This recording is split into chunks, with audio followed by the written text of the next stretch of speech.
Hey guys, thank you so much for joining me on second lecture of my monitoring series. In this series, I will be teaching you how we can use Elastic Stack to make our system stable and reliable. So if you can recall, in the very first lecture, we have covered basic concepts and workflow which is used by engineers. For example, we first have to collect data or metrics, then we have visualize it and then set up alert for proactive monitoring. So the process is fairly simple. In today's lecture we will use tools, for example Metricbeat, Elasticsearch, Kibana, and have a proper demonstration. We will collect some metrics, create dashboards and visualization, and see the whole workflow in action. So let's dive in. So let's imagine you have a system and maybe it's running in AWS clouds, or maybe you would like to monitor some database, etc. It does not matter. So what we can do is we will use Metricbeat to collect essential metrics.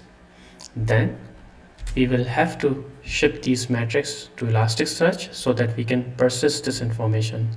Here Elasticsearch is a database, but it stores JSON.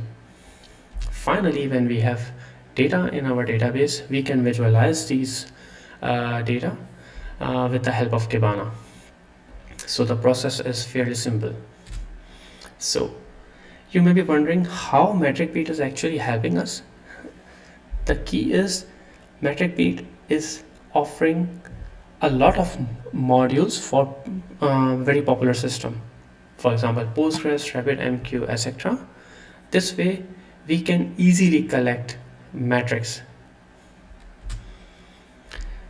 Let's imagine we have a server, and it's very typical for any server that we want to collect CPU, disk space, or memory utilization. These are crucial or universal metrics.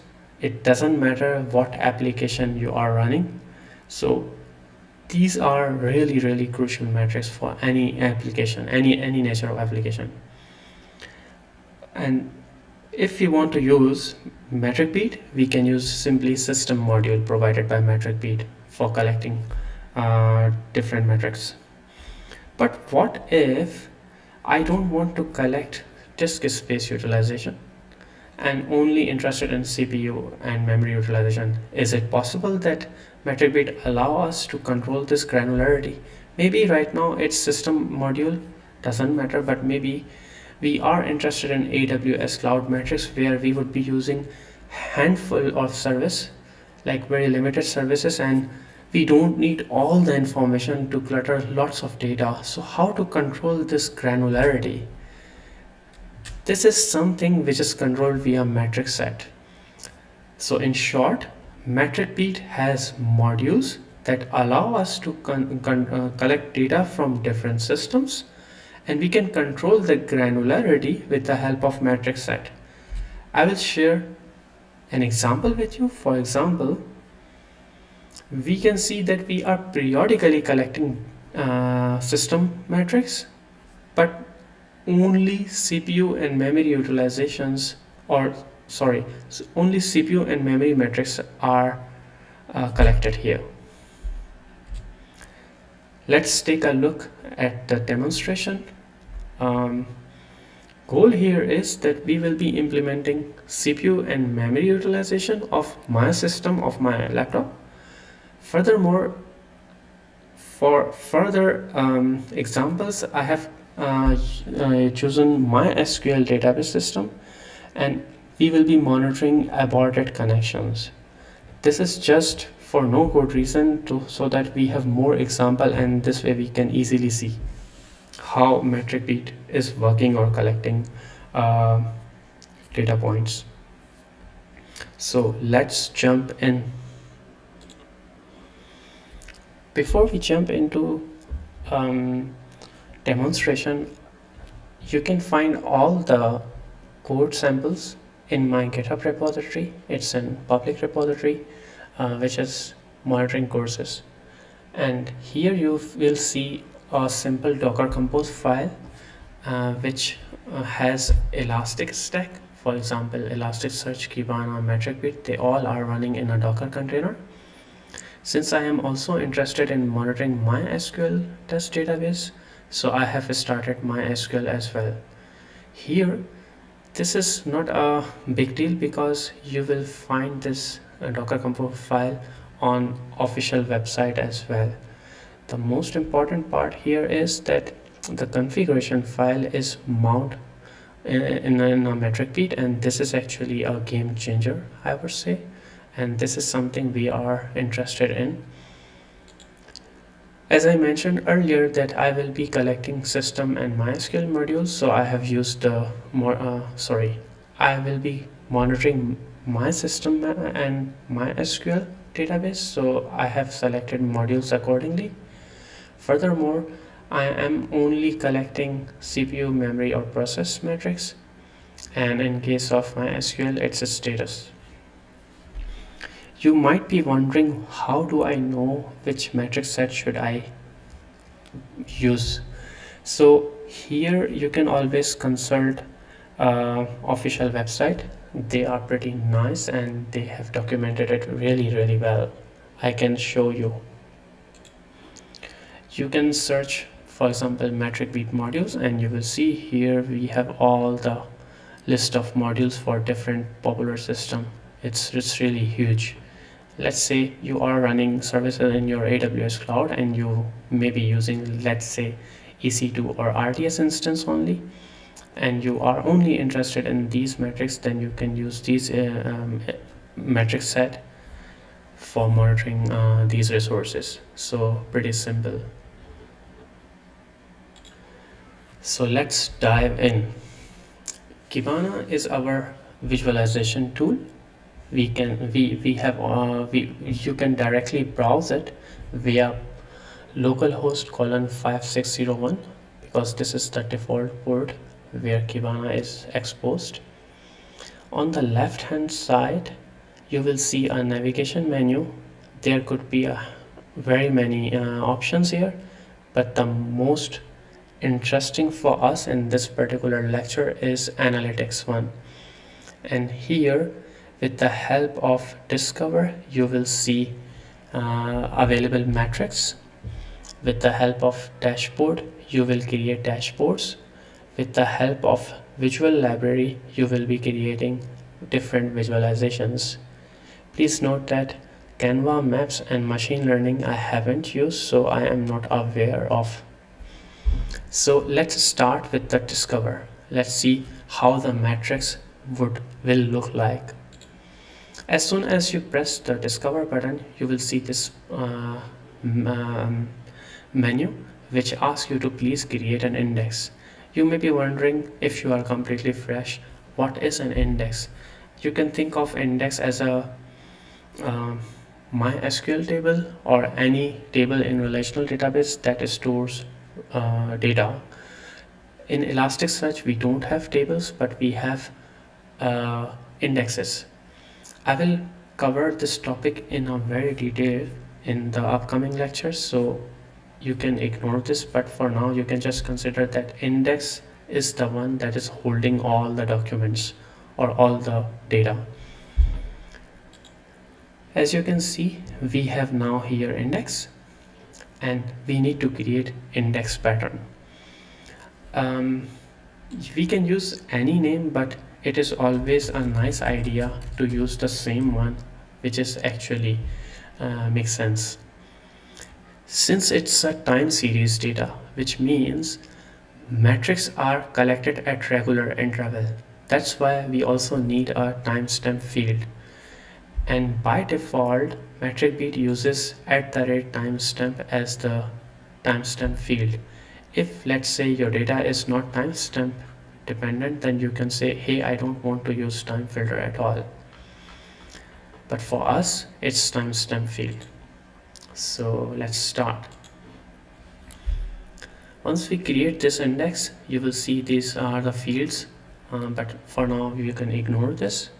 I will try to cover this in the upcoming lectures. So let's have a look at the metrics first. Okay, so now we are seeing that we have metrics here, and on the left hand side you will see a lot of available fields, right? and we can always filter them. As I mentioned earlier, that metric can be divided into two, module and metric set, and this is something we can easily see via event.dataset here. So for example, this is the main module and process is metric set, CPU is metric set, etc. We can have a look at the example of a single metric. For example, here you will see complete document. Maybe we can open it in a new tab and view it as a single document. So as you can see, this document has ID, index, etc. And besides other field, you will see that the module is MySQL and metric set is I have to search status. Metric set, the name is a status. So yeah, and then we have different metrics, for example, aborted client, aborted connect, etc. They all are available within the status matrix. So for example, if we are performing any deletion, insertion, or if we are performing any CRUD operation, then these counters will be updated as well, and we can easily create visualizations based on these counters. So that's really handy. Okay, so enough of the metric part. Let's now try to create simple visualizations. Okay, so we can create a very first visualization. Here you will see we have different options. However, I haven't used map and custom visualizations, so I have zero experience with that. But I have created LANs visualization with the help of LANs, TSVB, and aggregation based. So I will show you these in this particular course. But in this particular lecture, I will be focusing more on LANs and aggregation based visualizations. So let's start with the very simple one, which is aggregation based, and then yeah, and within this particular aggregation base, we have again a lot of visuals. So I would say this area and line is simply same, because here it will show you everything with the help of area, and here it would be a single line. And data table is similar to markdown, but it would be in tabular form. So your matrix would be in tabular form. Gauge is something which will show you graph, but this would not be time series. So bottom line here is mostly we are interested in time series data.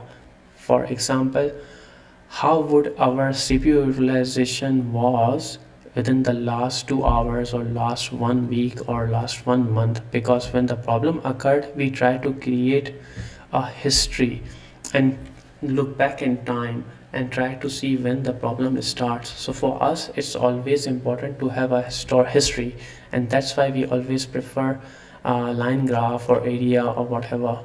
These are important just to have a snapshot at given point in time, but you can always create a history no matter what.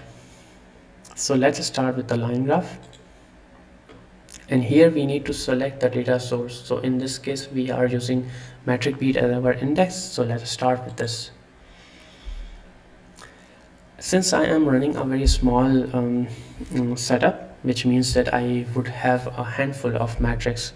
When you are running in production system, it is important that you apply and make use of these filters as much as possible. This means that you would be only aggregating or visualizing information for the data of interest. This would be very easy and also efficient. So in this particular case, I am interested in monitoring CPU utilization. So I will say, hey, event.dataset is system.cpu, and then all good. As I already mentioned that we are always interested in date histogram, so I will be plotting graph accordingly. Here you already see the impact directly. However, we are only interested in average CPU utilization. So for average CPU utilization, the metrics are system dot CPU dot total percentage.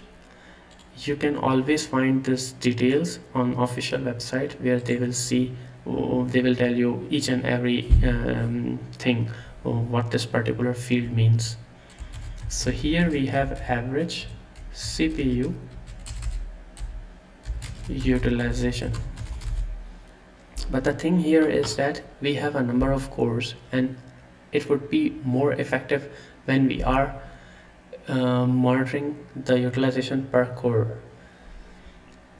And this is where we can use this JSON input. But how to use this? So you can search, for example, on Google, and here is a very nice example. This guy is trying to monitor memory, but the results are in byte, and he or she wants to transform the result. And here is a nice example. So we can align with this, but modify the this example as per our need. So in our case, it would be CPU system dot CPU dot total dot percentage, and then we will be dividing it with total cores.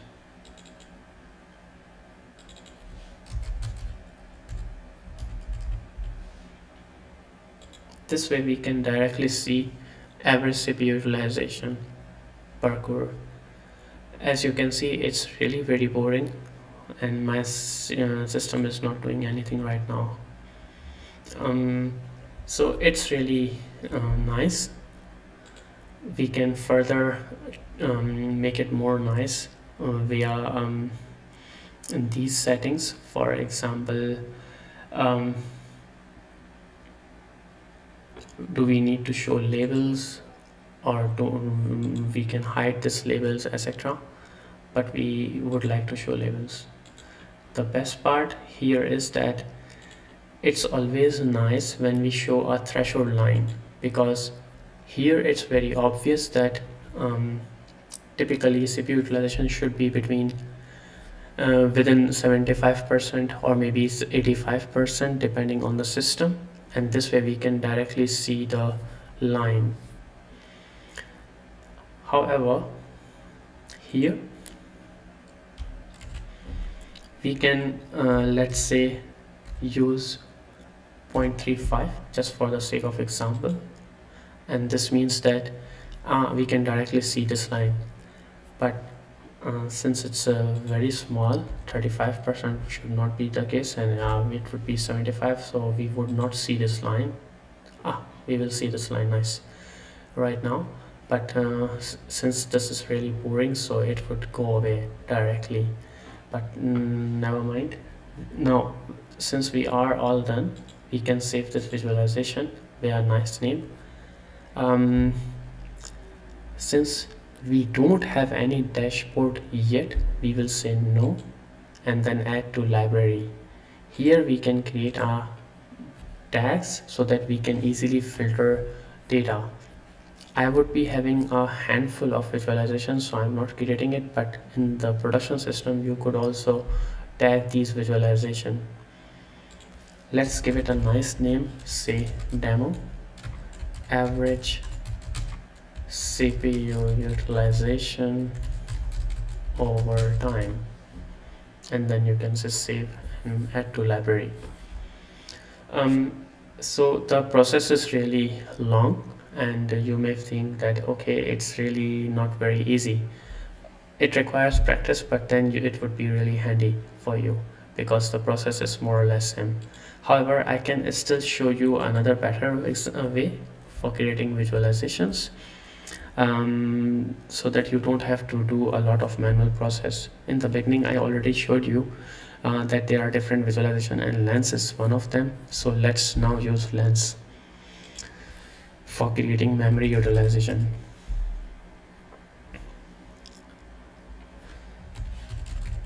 System.memory.used percentage, and here it's very easy, and you see memory utilization for my system is really going crazy, and it's mostly crossing or touching 90%, which is very bad. And as I already mentioned that for my system it's not a big deal because I would have a very small number of metrics, but when you are using production system you can always use these filters.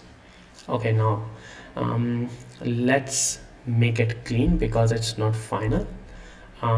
For example, we can say okay, I am interested in average utilization, so let's rename it average memory utilization, and then we can also add a reference line here.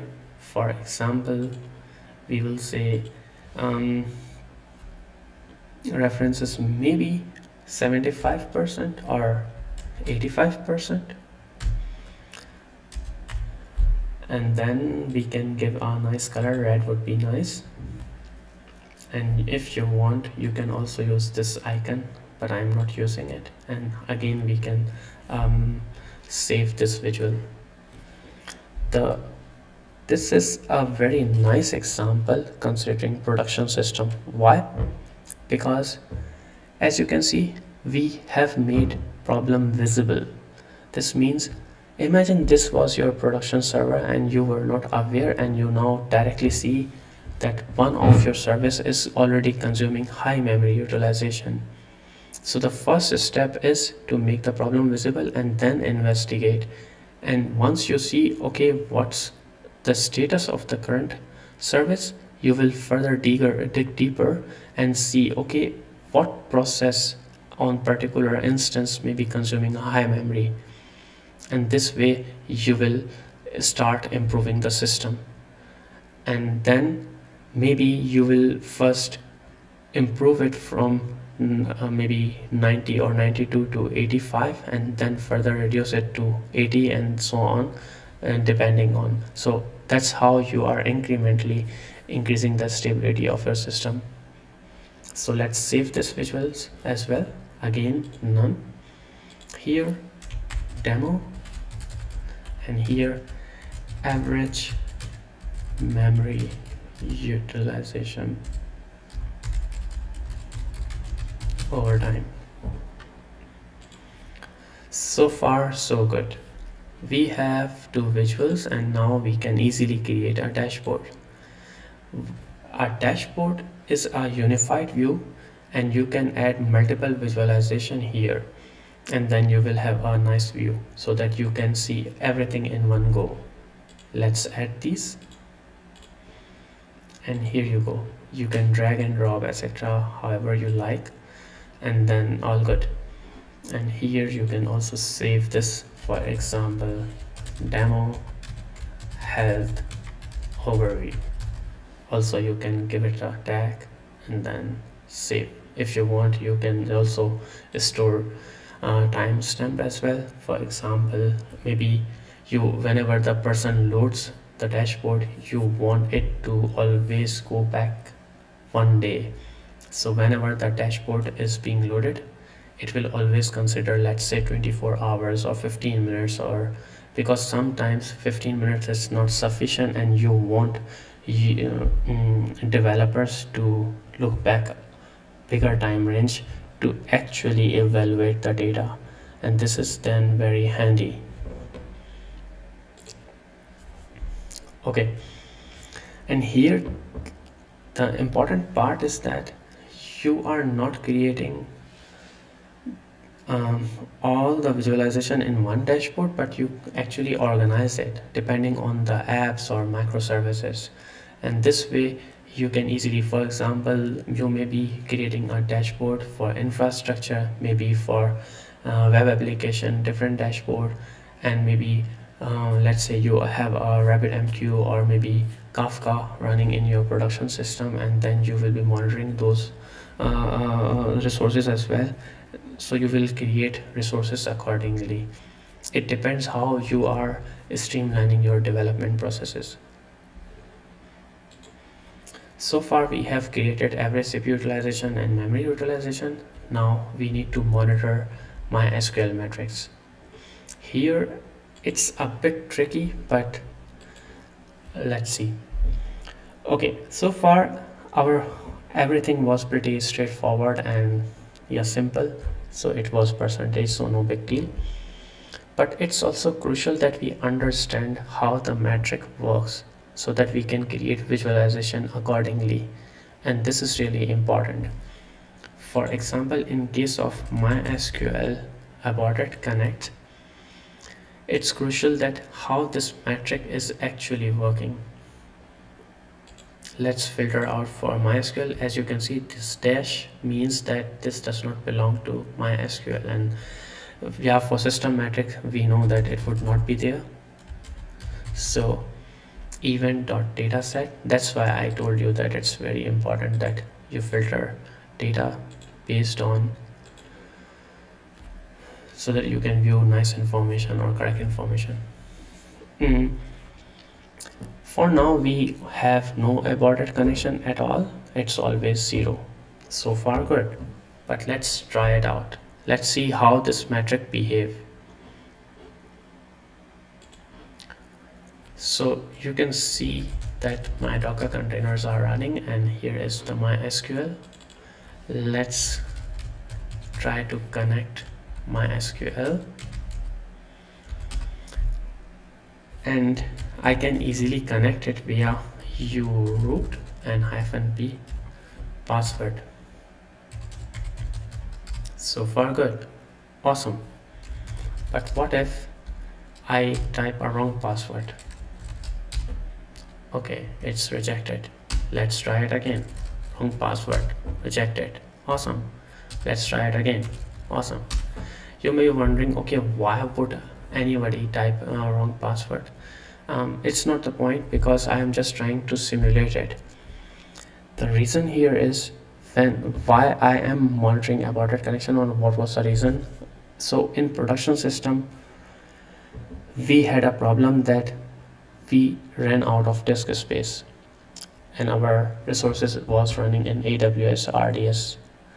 Our resources was running in AWS cloud, and it was RDS instance.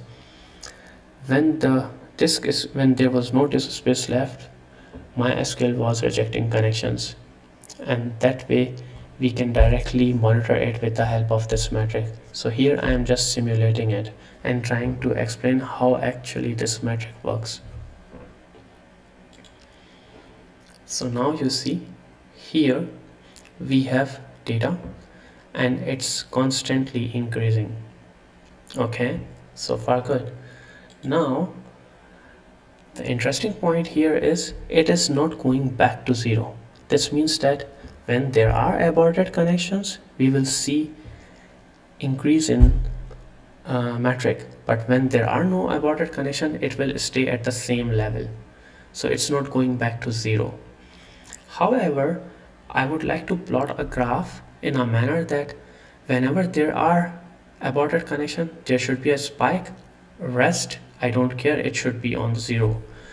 So this is something which can easily be achieved via derivatives, because derivatives are the one which is actually behavioral change. This is the perfect, this situation perfectly matches the derivative. So again, with the help of Lens we can easily create this visualization, but here we need to tune it a bit. So let's start. As you can see, we have matrix, but we are interested in derivatives, which is achieved via differences. And here I would say aborted connections. We can see that there is a spike, but we don't see the graph which whether what about the rest, whether the data is missing or it was really no aborted connection at all. So here it's not really nice. So if you see here, there is another visualization which is line graph, which really gives the same thing which we are interested in. So let's switch to line graph. You can always switch to different visualization via help of this drop down, so no big deal. Okay, now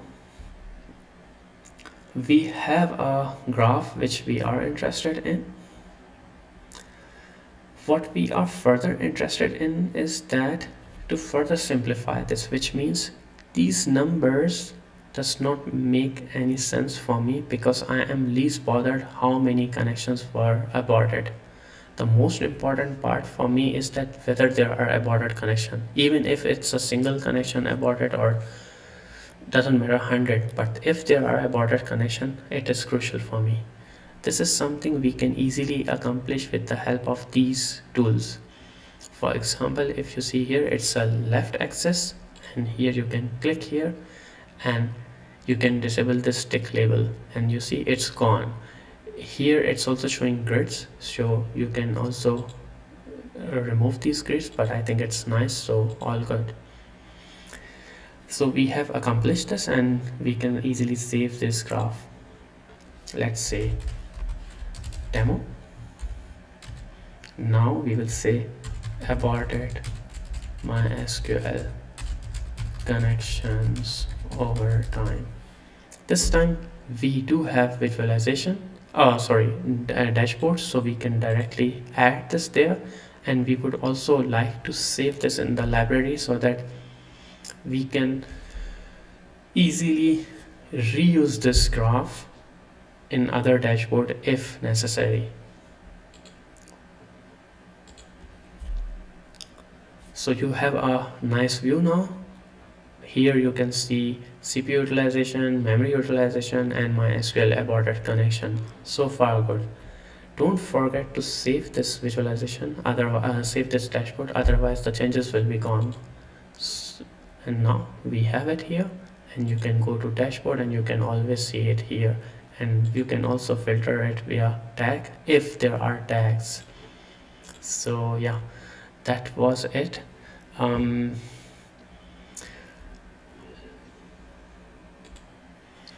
You might be wondering, okay, how can I use this in a production system? Typically you can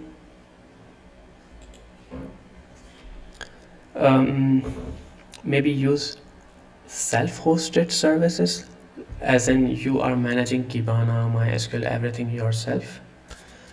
Sorry, not MySQL, Elasticsearch yourself, or use a hosted service, managed service from Elasticsearch, because they provide managed infrastructure as well.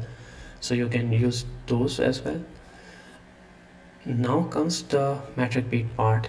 So this is something which you have to run on different machines maybe, or maybe depending on the nature of metric, you can also collect it via remotely. In our example, since we want to monitor system metric, we need to run it on the machine itself. It's not possible that we remotely collect this information. What do I mean by remotely collect? Let's say you have few machines running in your AWS cloud, and you want a single machine to be a metric collector, for instance, and you want this machine to collect all the metrics for all the machines running in the AWS cloud. So this is not possible via Metricbeat dedicatedly for system module, but you can do this for MySQL module, because this is something we can easily collect remotely. So you will have a instance which is called metric collector, which will be collecting MySQL metrics remotely. So you can use a mixed techniques or strategy. Furthermore, it's very typical that When we provision infrastructure, we always use configuration management tools like Ansible or Puppet, and this way you can streamline your development processes with the help of this configuration management tools, and you can easily run Metricbeat with the help of these configuration management tools. Yeah, that is it in this lecture. Thank you so much for attending this, and if you have any questions, I would be happy to help you. Thank you.